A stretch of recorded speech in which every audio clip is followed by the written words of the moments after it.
Welcome to Bass Habits episode number 74.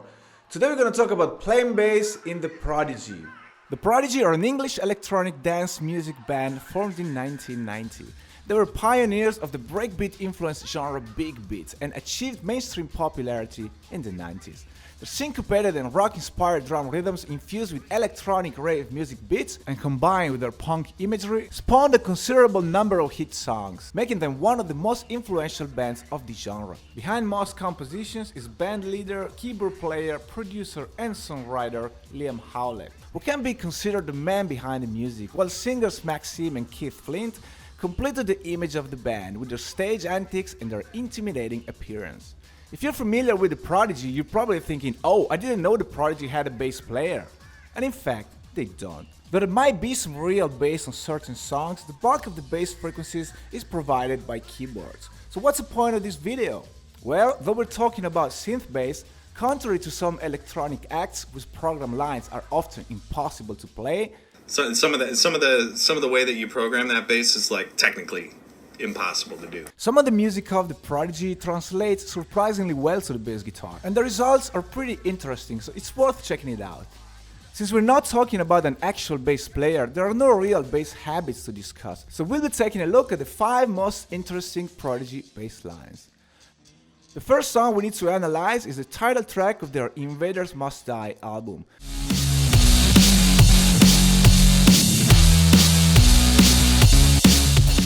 The simple but effective bass line is one of the elements that create the claustrophobic beat of the song. Let's see how it translates to a regular P bass.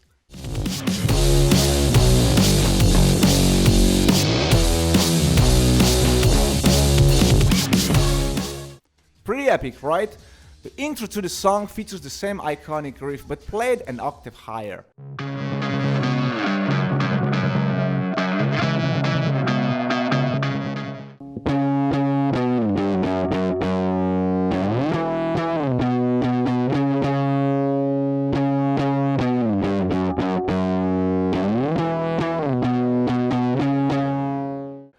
It might be a guitar on the original recording, but it works great on the bass too.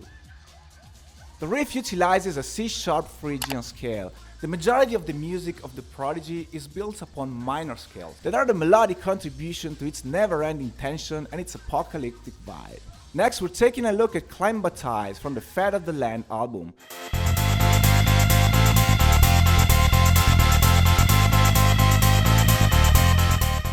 This instrumental masterpiece features a very cool bass line that hits both the major and the minor third of the root note, giving an exotic quality to the composition.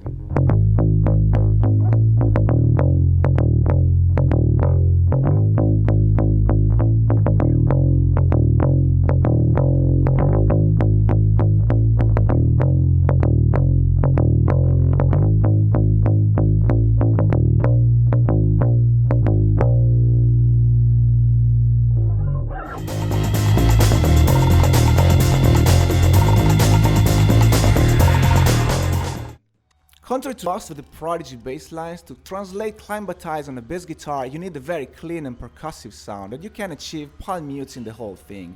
It takes some practice, but it works great when you can finally pull it off. Next is Girls from their 2004 release Always Outnumbered, Never Outgunned.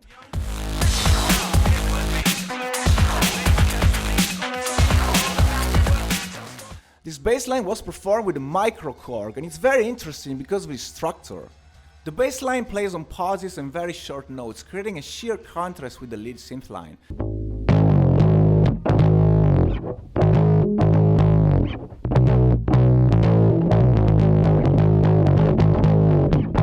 The bass drum hits all the notes together with the bass, hammering the song into your brain.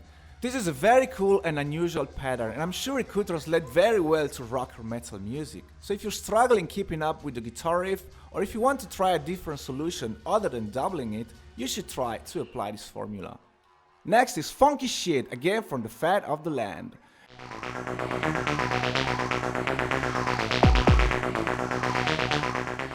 Another riff that works great on bass, and it's also very challenging to play because of its very short and machine gun-like notes.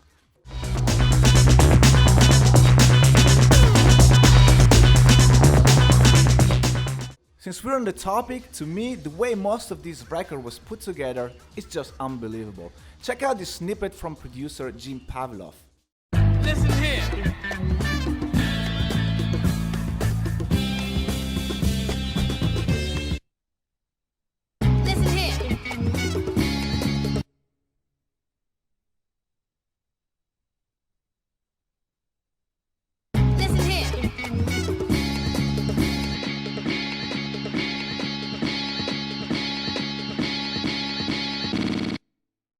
The bulk of the album was put together using samples from all sorts of existing music, with a style and creativity that I don't feel comfortable defining in any other way than pure genius.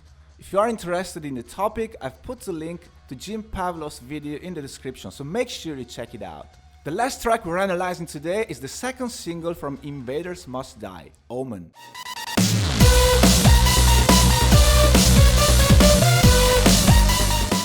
Once again, the bass line translates very well to the bass guitar, and it has a very peculiar characteristic.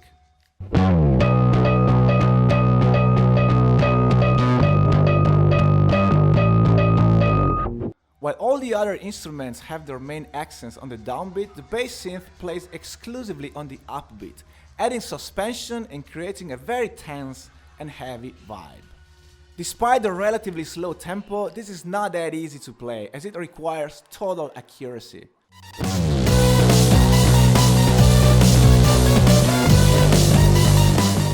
Howlett is a classical trained piano player, and listening to the Prodigy, you can tell he had his shit together since day one. Considering he's not a bass player at all, analyzing his work could help you think outside the box, and it could make you come up with some unusual solutions for your own bass lines. The band managed to stay relevant throughout the years and kept releasing albums and playing shows. I've always had a thing for the Prodigy. The same guy that introduced me to Queen at a young age also gave me a cassette of The Fat of the Land. The record struck a note inside of me that is still vibrating today, so I was pretty excited about this episode. I hope you enjoyed it too. Thank you very much for watching, don't forget to subscribe, leave a comment to let me know what you think about this video, and follow me on Instagram for more.